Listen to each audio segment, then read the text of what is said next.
He's not from here, but with his knowledge of Alaska's history, you would think he was. In this week's Telling Alaska Story, Ariane Aramburo introduces us to the recipient of the James H. Ducker Historian of the Year Award. That's given by the Alaska Historical Society. Ian Hartman shares his passion for learning about the past. Historiography refers to the way in which historians debate the field, right? Ian Hartman knows history, but he didn't always want to be a history professor. No, the short answer is I did not have all that many good history teachers through school. I had a few. In fact, Hartman was convinced he was going to be a jazz-performing guitar player. That is until something happened during his second year of college. And then sure enough, I took a really transformative history course coming up on the end of my sophomore year at the University of Pittsburgh that kind of changed my trajectory. He moved to Alaska in 2011, and like many people who move from the lower 48, he was only supposed to be here for 1 year. 1 year turned into 2 years, and now here we are. Been here for coming up on 13 years.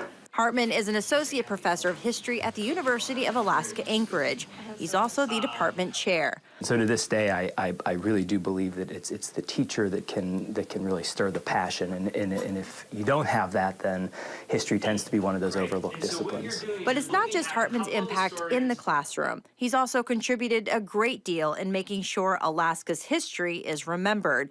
Black Lives in Alaska is a book he co-wrote with David Reamer that highlights more than 100 years of African-American history in the last frontier. It was one that I was proud of because of the community involvement in it, which was really, I thought, an amazing opportunity for me to learn the history from the people who made the history themselves. He was also part of the Alaska Railroad's Centennial exhibit at the Anchorage Museum and works closely with the National Park Service. Still, he says there's so much about Alaska's history that needs to be written. I mean, people have the history, elders have passed it on over the generations, but there's so many topics that just really haven't received like a book-length treatment or an article-length treatment. And so for an academic historian like myself, there's just this incredible opportunity to write Alaska's story. Hartman says history can be found in many places. It's just a matter of where you look and being an open book. For Telling Alaska's Story, Ariane Aramburo, Alaska's news source.